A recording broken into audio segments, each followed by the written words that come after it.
This year's just for family, my sister laughed, after I drove 7 hours to meet them at New Year's Eve. Her husband accidentally texted me calling me a loser, so I canceled every payment I covered. 67 missed calls by morning and counting. Hey Reddit, buckle up because this is about getting humiliated by family, discovering their true colors through one stupid text, and watching their whole life collapse when the free money stopped flowing. No dramatic confrontations, no yelling, just cold, calculated consequences that hit harder than any argument ever could. I'm Justin, 34 male, and I work as a logistics coordinator for a regional shipping company in the Midwest. Not glamorous, but it's steady work with decent pay and solid benefits. Started in the warehouse loading trucks at 4 a.m., worked my way up through dispatch, and now I manage routing and scheduling for a fleet of about 80 trucks across 5 states. The job taught me to be practical and forward-thinking. You don't wait until something breaks to fix it. You maintain your equipment, plan your routes, and build redundancies into your systems. That mindset carried over into my personal life. I live in a modest one-bedroom apartment in a decent neighborhood, drive a 2015 Honda Accord that I bought used and maintain religiously, and I've been maxing out my retirement contributions since I was 26. My early years weren't easy. Started at the shipping company when I was 22, fresh out of community college, with an associate's degree in business management. Spent 3 years on the loading dock, hauling boxes in summer heat that hit 95 degrees inside those metal warehouses and winter cold that made your fingers go numb even with gloves. Worked overnight shifts, weekend shifts, every holiday that offered time and a half pay. The older guys on the dock took bets on how long I'd last. Most new hires quit within 3 months.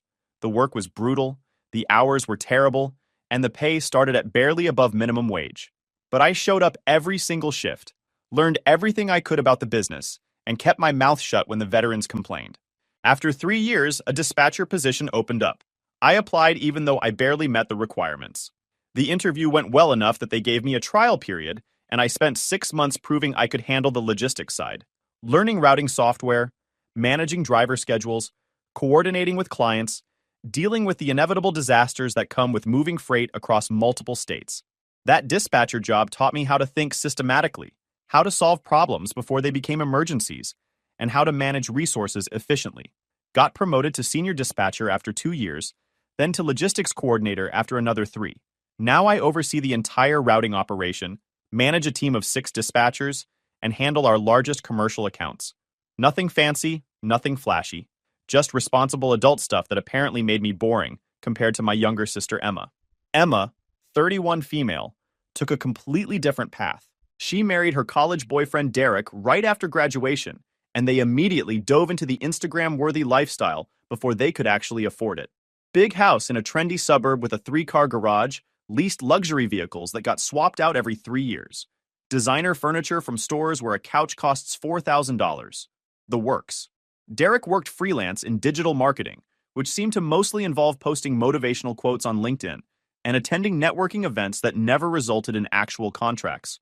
He had business cards printed on expensive textured paper, a website that looked professional but said nothing concrete about his services, and an endless supply of stories about deals that were almost finalized, but somehow never closed. Emma had bounced between various retail management positions, first at a boutique clothing store, then a home goods chain, then a specialty foods market. Each job started with excitement about the opportunity and ended 18 months later with dramatic complaints about unreasonable corporate expectations, difficult employees who didn't respect her authority, or managers who didn't recognize her talents. Every time she quit, she'd take 2 or 3 months off to reset and figure out her next move. During these breaks, she'd post on social media about self-care and finding your authentic path, while Derek's inconsistent income somehow kept them afloat in their expensive lifestyle. Their social media presence made them look wildly successful.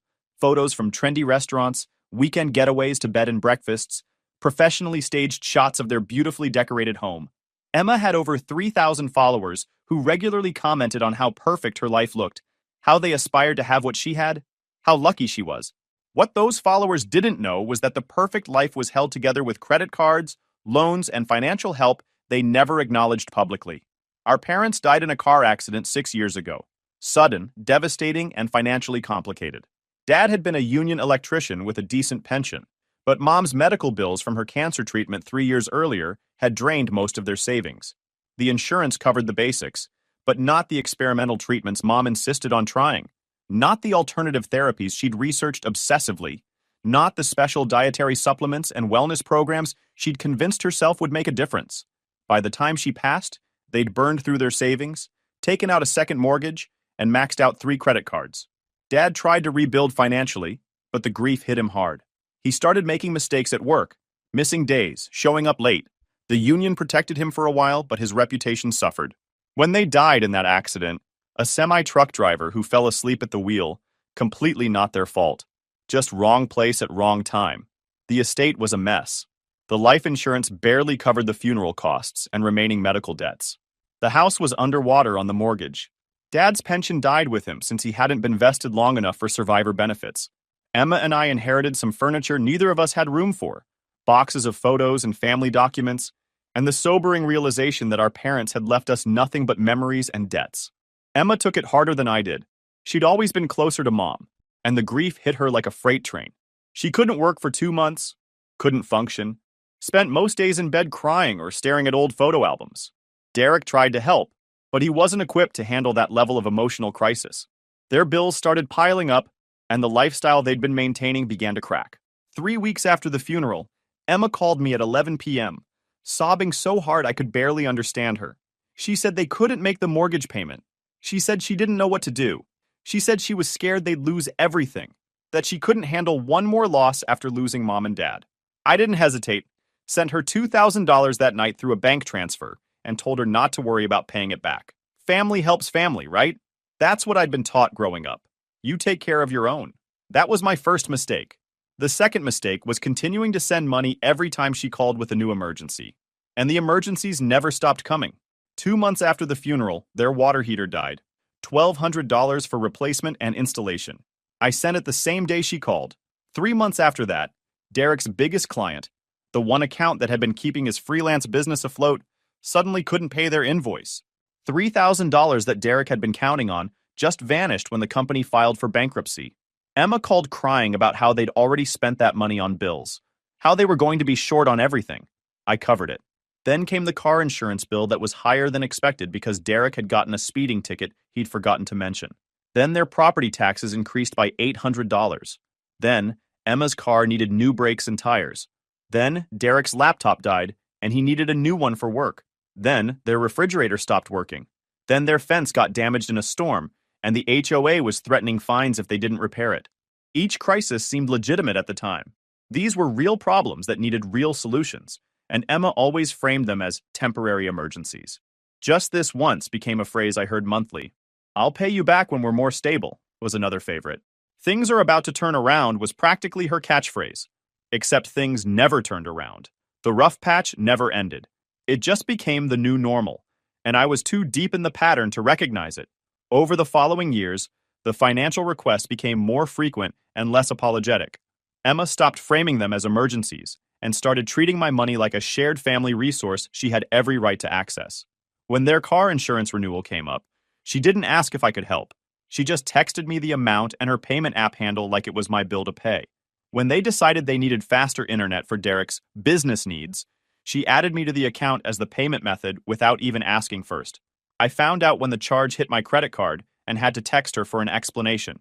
She acted surprised that I'd question it, saying she thought I'd want to help Derek's business succeed. The crazy part? I went along with it. Every single time. I started paying their car insurance because Emma claimed they were having trouble with monthly budgeting and needed to free up cash flow. That was $420 monthly. Then came both their cell phones because it made sense to add them to my family plan. That added $315 to my monthly phone bill. Then, the streaming services started multiplying. Netflix, Hulu, Disney+, HBO Max, Amazon Prime, Spotify Premium for both of them. Even Apple Music because Derek insisted he needed both for his creative work. Emma would just text me login credentials and expect me to add my payment information. If I took more than a day to respond, she'd follow up with, "Did you get my message about the streaming thing?" Their home security system was another monthly charge I somehow inherited. Emma had installed it after reading some neighborhood crime statistics online, but when the promotional rate ended and the real cost kicked in at $300 monthly, she just forwarded me the bill with a note about feeling safer, knowing their house was protected. like I was supposed to value their safety enough to pay for it indefinitely. Same pattern with their cloud storage subscription for backing up photos. Another $100 monthly for premium family storage because they both took thousands of photos for social media. Their meal kit delivery service came twice a week at $95 per delivery because Emma had convinced herself cooking from boxes was better than grocery shopping. Even their lawn care service became my responsibility at $200 monthly during the growing season because Derek claimed he was allergic to grass pollen. The direct monthly transfers grew incrementally over time. It started as $500 here and there when they were genuinely short on rent. Then it became a regular thing, $800 monthly, then $1,000, then $1,500. By the third year after our parents died, I was sending them $2,000 every month through automatic bank transfer. Emma called it helping with the mortgage, but I noticed their lifestyle never contracted, despite their supposed financial struggles. New furniture kept appearing in their Instagram posts. A leather sectional that probably cost $6,000, a farmhouse dining table that looked custom-made, accent chairs that matched their aesthetic perfectly. Derek bought a high-end camera setup for his content creation, complete with lights and a green screen that took over their spare bedroom. They took weekend trips to wineries 3 hours away, posting photos of themselves holding wine glasses at sunset with captions about much-needed self-care and investing in experiences over things. They went to concerts, sporting events, fancy restaurants where entrees cost $45. Their life looked perfect from the outside, while I was the invisible support beam, keeping the whole structure from collapsing. Meanwhile, I was living in the same apartment I'd moved into 6 years earlier. Same furniture I'd bought secondhand from people moving out of state. Same car I'd purchased with 80,000 miles already on it. I meal prepped every Sunday with bulk purchases from Costco to keep my grocery bills under $60 weekly. Brought lunch to work in a used lunchbox. Made my own coffee instead of stopping at shops. Watched free streaming options instead of subscribing to premium services for myself. Not because I couldn't afford better. I absolutely could have moved to a nicer place, bought a newer car, eaten at restaurants more than twice a month. But I'd convinced myself that helping Emma was more important than improving my own situation. She was my only family. Our parents were gone. If I didn't help her, who would? Looking back now, I realize I wasn't helping her build a stable life. I was enabling a lifestyle she couldn't afford while subsidizing her financial denial. But you don't see that clearly when you're in it. You just keep sending money and telling yourself you're being a good brother, that family takes care of family, that things will eventually balance out. By late December of last year, I'd sat down with my bank statements and actually calculated the damage. I was covering roughly $3,200 in monthly expenses for them, not counting the occasional emergency payments that still happened every couple months. Another $500 here for a car repair, $1,000 there for an unexpected medical bill, $800 for something else they claimed they couldn't have anticipated. Conservatively, I was providing about $40,000 a year to support their lifestyle. Over 6 years, that was nearly $250,000. Money that could have been my down payment on a house, my investment portfolio, my emergency fund, my retirement savings, my freedom. But I didn't think about it in those terms. Not until New Year's Eve forced me to see the truth I'd been avoiding for years. Emma had been texting me about New Year's for weeks. They were hosting a dinner party at their house. Nothing huge, just family and a few close friends. She kept emphasizing how important it was that I be there, how it had been too long since we'd spent real time together, how she wanted to start the new year by strengthening our relationship. The texts came almost daily starting in early December, photos of recipes she was considering, questions about whether I preferred beef or salmon, updates about their guest list. She sent me her full menu plan and asked for input on appetizers. Did I think bacon-wrapped dates were too basic, or were they classic for a reason? She told me what time to arrive, 3 p.m. so I could help with final preparations before other guests showed up at 6. She even sent me a Pinterest board of her decoration ideas and asked which color scheme looked better, silver and gold or silver and navy? I voted for silver and gold, and she responded with 3 excited emojis, and I knew you'd pick the right one. Every interaction reinforced that my presence was wanted, expected, essential to her vision of the perfect New Year's celebration. She mentioned multiple times how meaningful it was to have her only sibling there, how these family moments mattered more as we got older, how she wanted to make new traditions now that our parents were gone. 3 days before the event, she texted asking me to bring champagne. Not just any champagne. Veuve Clicquot, the expensive stuff we'd shared at her wedding 5 years earlier. She sent me a link to the specific bottle and mentioned how meaningful it would be to toast the new year with the same brand that had marked other important family moments. I searched 3 different stores before finding it. The first 2 were sold out of that specific brand. The third store had it, but only in a premium vintage that cost $80 per bottle. I bought 2 bottles, figuring we could open one at midnight and save the other for later in the evening. I also spent weeks shopping for gifts. Emma had mentioned in November that she wanted a specific Dutch oven for her kitchen, one of those expensive enameled ones that cost $300. I tracked down the exact color she'd posted about on her wish list, got Derek a nice leather portfolio for his business meetings because Emma had mentioned he needed something more professional than the worn messenger bag he'd been carrying. I even bought them a $200 gift certificate to that trendy farm-to-table restaurant they were always posting about, but claiming they couldn't afford. Spent hours wrapping everything in silver and gold paper, because Emma had mentioned those were her party colors. Bought matching ribbon and those fancy gift tags that looked hand-lettered. Made everything perfect because I wanted this to be special. Wanted to show up as the thoughtful brother who paid attention to details. Loaded my car with gifts, champagne, an overnight bag, because Emma had insisted I stay over rather than drive home late on New Year's Eve, and a genuine sense of cautious optimism that maybe this year would be different. Maybe we could finally rebuild the close relationship we'd had before our parents died, before money and grief had complicated everything. The drive to their house normally took about 6 hours, but winter weather added an extra hour of careful navigation through mountain passes and icy roads. I left at 5 a.m. to make sure I'd arrive by early afternoon with plenty of time to help before other guests showed up. Stopped twice for gas and bathroom breaks, grabbing fast food at a drive-thru because I didn't want to waste time on a sit-down meal. The whole drive, I kept checking my phone at rest stops, making sure Emma hadn't sent any updates or changes to the plans. She texted me around noon. Can't wait to see you. Doors unlocked. Just come in when you get here. We're still setting up, but so excited you'll be here to help. I pulled into their subdivision at 2:37 p.m., noting how much nicer everything looked compared to my apartment complex across the state. Every house had professional holiday lighting displays that probably cost thousands to install. Perfectly manicured lawns despite the winter season, not a single brown spot or stray leaf visible. Luxury vehicles in every driveway. Range Rovers, BMWs, Mercedes, even a Tesla 2 houses down. Their house sat at the end of a cul-de-sac, 2-story colonial with brick facade and white columns that Emma had insisted gave it southern charm, despite being in the Midwest. 3-car garage, probably 2,500 square feet, enough space for a family of 6, even though it was just the 2 of them. Derek's black BMW and Emma's white Range Rover sat in the driveway, both looking freshly washed despite the winter road salt everywhere else. I parked behind them, grabbed the champagne and a few of the lighter gifts, and headed to the front door. Left the heavier items for a second trip once I was inside. Through the front windows, I could see people moving around inside. Heard music playing, something jazzy and upbeat. Saw the warm glow of what looked like candles or fancy lighting. The party was clearly already in progress, which surprised me since Emma had told me to arrive early to help set up. I knocked, still balancing gifts and champagne in my arms, already planning my entrance and the hugs and greetings that would follow, already thinking about where to put my overnight bag, whether I should help in the kitchen or if Emma had everything under control. Emma opened the door within seconds of my knock, almost like she'd been watching for my arrival through the window.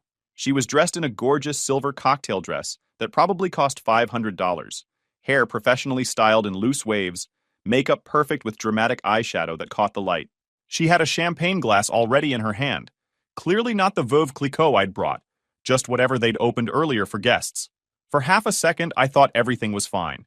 My brain registered her appearance, the party visible behind her, the warm air flowing out of the open door. Then I saw her expression, and my stomach dropped. She looked at me and started laughing. Not surprised laughter, not happy laughter. Something cold and sharp and cruel that made every muscle in my body tense immediately. She actually leaned against the doorframe, like she needed support to deliver what came next. Like whatever she was about to say was so funny she might lose her balance. "Oh, wow, you actually came," she said, voice dripping with amused disbelief. "I cannot believe you drove all the way here. Sorry, but this year's just for family. Real family. Didn't I mention that?" Her words hit me like a physical punch to the chest. I stood there holding expensive champagne and carefully wrapped gifts, my overnight bag still in the car, my brain frantically trying to process what was happening, trying to find some explanation that made sense, some joke I wasn't getting, some misunderstanding that could be quickly cleared up. Behind her, I could see the party in full swing. Derek's parents sitting on the leather sectional I'd helped them buy, his brother and sister-in-law chatting near the fireplace. Some of their friends I vaguely recognized from social media posts. All the people she'd told me were coming. All the people she'd framed as our gathering, our combined social circle celebrating together. You told me to come, I said, hearing my own voice sound distant and strange. You've been planning this for weeks. You specifically asked me to bring champagne. She glanced down at the bottles in my hands, and her smile widened into something genuinely cruel. Oh, right, the champagne. Thanks for grabbing that. Super helpful. You can just leave it on the porch, and we'll bring it in later. She reached for the bottles like I was a delivery driver who'd completed his task. Behind her, I could see Derek talking animatedly to his brother, gesturing with his own champagne glass, completely aware I was at the door, but making no move whatsoever to intervene or correct whatever nightmare was unfolding. I stood there for maybe 30 seconds, that felt like 30 minutes, running through everything in my head. The weeks of planning, the daily texts about menu choices and decoration schemes, the specific request for expensive champagne, the insistence that I arrive early to help, the overnight bag I'd packed, the gifts representing hours of thought and significant money. All of it had been real to me. None of it had been real to her. Emma's expression never changed. She just kept smiling that cold, mocking smile, waiting for me to accept my dismissal and leave like an unwanted solicitor who'd shown up at an inconvenient time. So I did exactly that. I didn't argue, didn't demand an explanation, didn't ask what I'd done wrong or beg to be let inside, didn't make a scene or raise my voice or do anything that would give them more entertainment value. Just turned around, walked back to my car with as much dignity as I could salvage, and carefully placed the champagne in the passenger seat where it rolled around as I started the engine. I heard the door close behind me as I backed out of the driveway. Didn't look at the house, didn't look at Emma's face in the window, just focused on backing out safely and getting away from there. My hands were shaking on the steering wheel. Not from cold. The car heater was blasting. From pure humiliation mixed with rage that I was forcing down into my chest because I refused to cry, refused to fall apart, refused to give them that satisfaction, even though no one could see me. I drove on autopilot for the first few miles, barely registering the roads or other cars, just putting distance between myself and that house. The radio was still playing, same station that had kept me company on the drive up, but I couldn't hear it over the roaring in my ears. I made it exactly 15 minutes down the highway before my phone buzzed from the cup holder. I glanced at it while stopped at a red light, expecting maybe an apology text from Emma, or possibly Derek sending some explanation that would make everything somehow make sense. Some acknowledgement that the situation had been handled badly, that there was more to the story, that they felt terrible about how things had gone. Instead, I saw a text from Derek, opened it automatically, still in that weird shock state where your brain hasn't caught up to what's happening. Why would that loser even show up? Did you see his car? Thing looks like it's held together with duct tape and prayers. And those clothes. Pretty sure that shirt was from 2015 at least. Dude looks more pathetic every time we see him. Walking up with those gifts like we actually wanted him there. Emma almost lost it trying not to laugh when she saw his face. The message continued for another full paragraph. Mockery about my appearance, my car, my job, even the gifts I'd been carrying. Jokes about how they'd been planning this rejection for days, how funny it was going to be, how they couldn't wait to tell certain people about my reaction. Whoever he'd meant to send it to, they'd clearly been discussing my anticipated arrival and having a great laugh about it. But his careless thumb had hit my name instead of whoever they'd been gossiping with. I pulled into a gas station parking lot 3 miles down the road and just sat there, reading the message over and over. Each time through made everything clearer, made the whole picture snap into sharp focus. The way Emma had been so insistent I come. The specific request for expensive champagne they probably intended to drink themselves. The dramatic rejection at the door with an audience of people behind her to witness it. The complete lack of guilt or remorse on her face. This hadn't been a miscommunication, or a last-minute change of plans, or some family drama I didn't know about. This had been planned entertainment. They'd wanted me to show up so they could publicly reject me. Could have a funny story to tell their friends. Could laugh about the pathetic brother who drove 7 hours to be humiliated on their doorstep. And I'd paid for the privilege. I'd bought expensive champagne for them to drink while they laughed about me. I'd spent weeks selecting gifts they probably wouldn't even open. I'd driven 7 hours through terrible weather to be the punchline of their joke. I sat in that parking lot while snow started falling, and something inside me just clicked. Not anger, exactly. Something colder and more focused than anger. A perfect, crystalline clarity about what needed to happen next. Because sitting there with that text message on my screen, I suddenly realized exactly how much power I'd been giving away to people who treated me like garbage. I realized that I'd been voluntarily funding their entire lifestyle while they mocked me behind my back. I realized that I could stop right now with just a few taps on my phone. So I pulled up my banking app and got to work. The car insurance was first.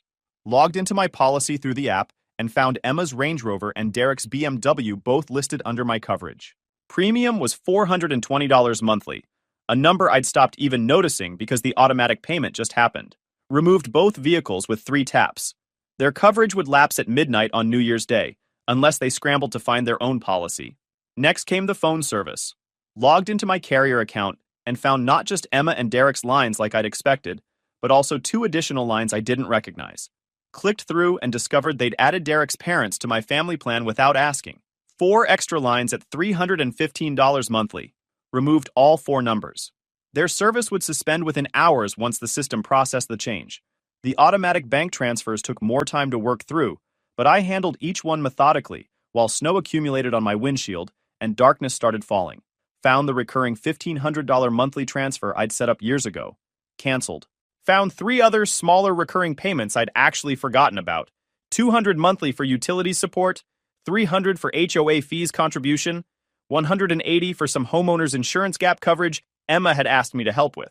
Canceled all of them. Then came the subscriptions, and this is where I realized how deep the problem went. I'd been paying for so many services for them that I'd lost track. Netflix, Hulu, Disney Plus, HBO Max, Amazon Prime, Spotify Premium with 2 accounts, Apple Music for Derek, even though he already had Spotify, some fitness app I'd never heard of, 3 different cloud storage services at various premium tiers, the meal kit delivery subscription, even their lawn care service that somehow operated year-round with winter planning services I didn't know existed. Methodically canceled every single one while sitting in that parking lot.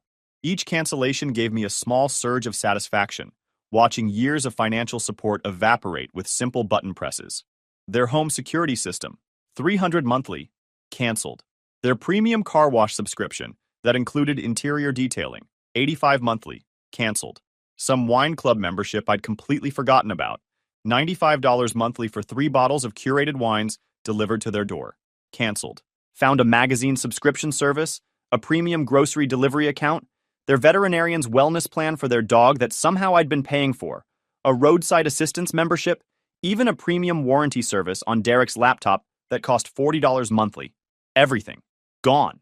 By the time I finished working through every app and account on my phone, I'd eliminated $3,200 in monthly expenses, $38,400 annually that I'd been providing while they made fun of my car and clothes, while they planned elaborate ways to humiliate me, while they treated my money like it was their birthright.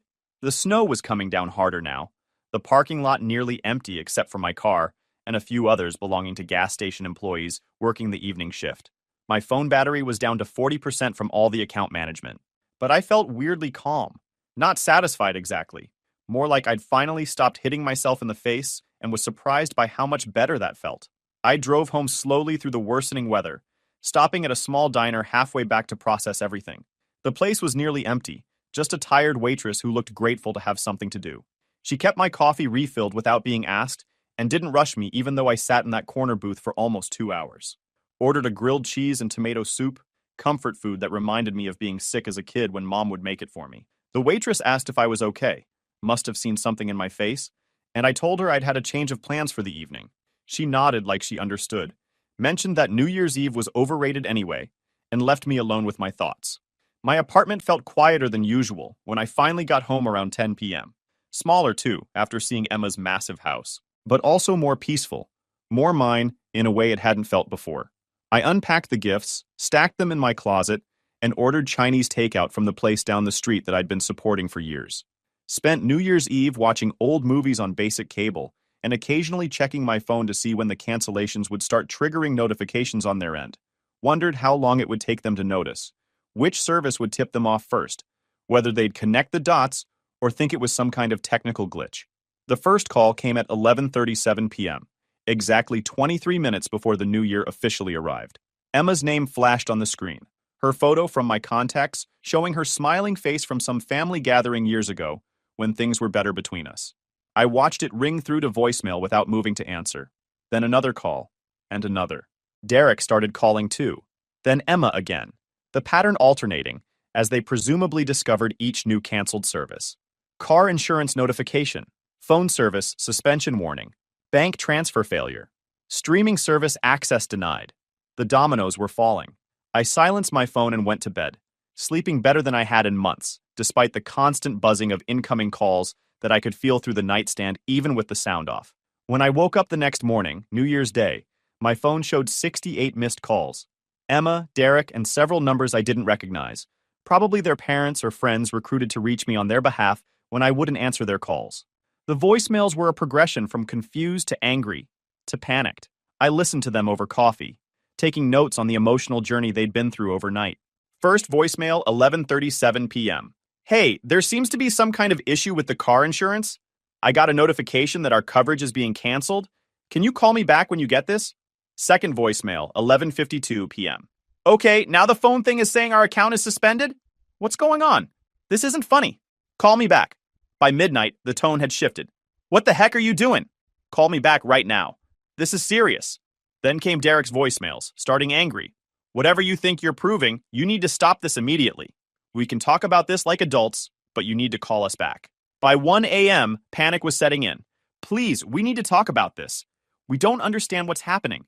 Everything is getting canceled. Please call us back. Emma again at 2:30 a.m., crying, I don't know what I did wrong, but please call me. We need our phone service for work. And the car insurance? We can't drive without insurance. Please talk to me. The final voicemail from Emma at 3:47 a.m. was just sobbing and disconnected words about not understanding, about needing help, about being family. But it was the text message that came through at 6:23 a.m. that made everything worthwhile. Emma, we need to talk. Just those 4 words. No explanation, no apology, no acknowledgement of what she'd done. Just a demand for my time and attention, like she still had the right to make demands. I made coffee. Real coffee from the fancy beans I usually saved for special occasions. Cooked a proper breakfast. Eggs, bacon, toast, hash browns, the works. Took my time eating every bite while my phone continued buzzing with new messages and calls. Finally, around 9 a.m., I crafted my response carefully. This year's just for family. Real family. Didn't I mention that?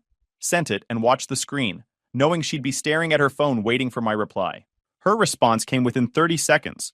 A wall of text about misunderstandings and jokes, and how I was being too sensitive about what had obviously been some kind of mix-up.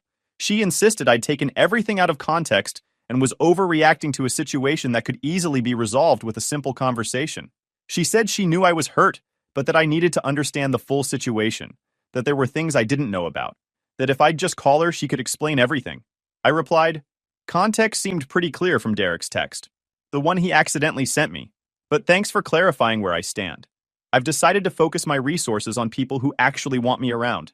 Happy New Year. The call started again immediately, but I was already getting dressed for my New Year's Day plans. I'd decided to spend the day treating myself. Nice lunch at a restaurant I'd been wanting to try, afternoon movie, maybe some shopping for things I actually wanted, instead of things other people needed. Generally enjoying the first day of what felt like a completely different life. Update 1. 3 days into January, Emma showed up at my apartment unannounced. I saw her car pull into the parking lot from my window, her Range Rover that no longer had insurance coverage, though she must have scrambled to get something temporary.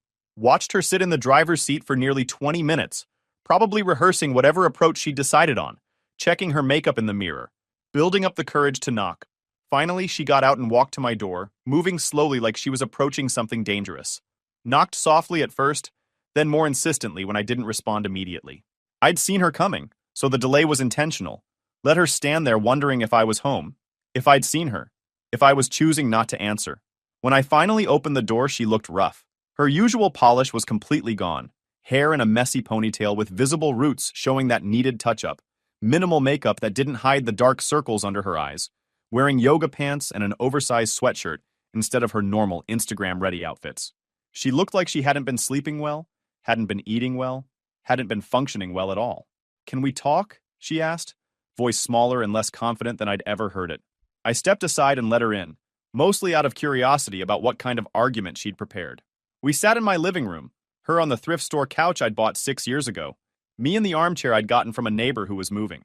The furniture suddenly seemed even more worn compared to her house full of designer pieces. She spent the first 10 minutes apologizing for New Year's Eve, though the apology was carefully worded to minimize her responsibility. She'd been stressed about hosting, she said. She'd reacted poorly when I arrived. There had been some family drama with Derek's parents that she'd been trying to protect me from, which was why she'd turned me away at the door. What about Derek's text? I asked calmly, watching her face. She flinched like I'd physically hit her. He'd been drinking. You know how he gets when he drinks.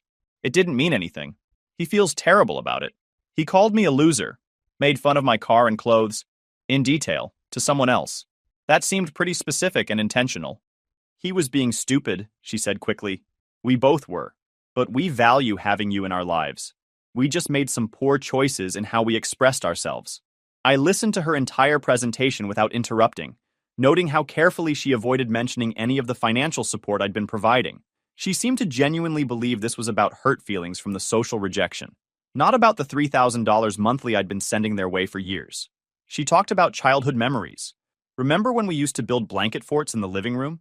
She mentioned our parents. They would want us to stick together as family. She referenced holidays and birthdays and inside jokes from years ago, trying to rebuild some connection that would make me forget what had happened. Finally, she asked what it would take for us to move past this misunderstanding and get back to normal. She suggested we could start fresh in the new year, fitting since it was literally a new year, and focus on rebuilding our relationship without letting pride get in the way of family bonds. We already have moved past it, I said. I'm perfectly happy with the new normal. She looked confused, like I'd switched to speaking a different language. What do you mean? I mean, I spent years providing financial support that went unacknowledged and apparently unappreciated. So I've decided to redirect those resources toward my own goals instead. The color drained from her face. Like actually drained. I watched her go from normal skin tone to pale in about 3 seconds. Wait, you're really going to punish us financially over a misunderstanding? There's no punishment, Emma. Just a reallocation of my resources. You made it very clear I'm not actually family in any meaningful sense. So it makes perfect sense for me to stop funding your lifestyle. She tried several different approaches over the next hour. First was guilt about our dead parents. What would mom and dad think? Then anger about me abandoning her when she needed me most. Then promises about how different things would be if I'd just give them another chance. She even cried at one point, though it felt performative. Real tears, sure, but manufactured emotion behind them. The crying of someone who'd learned that tears usually got them what they wanted. But I'd had days to think about everything. Days to process the humiliation, to recognize the pattern, to see clearly what I'd been enabling. And I was completely comfortable with my decision. I think you should go, I finally said when she started repeating the same arguments. That's it? You're just done with me? You were done with me first. You just didn't expect consequences. She left without getting what she came for, slamming my apartment door hard enough to rattle the frame. YouTube just dropped this new hype feature. If you're hooked on this story, smash that hype button. It tells YouTube this video deserves to blow up, and it keeps even crazier stories coming your way.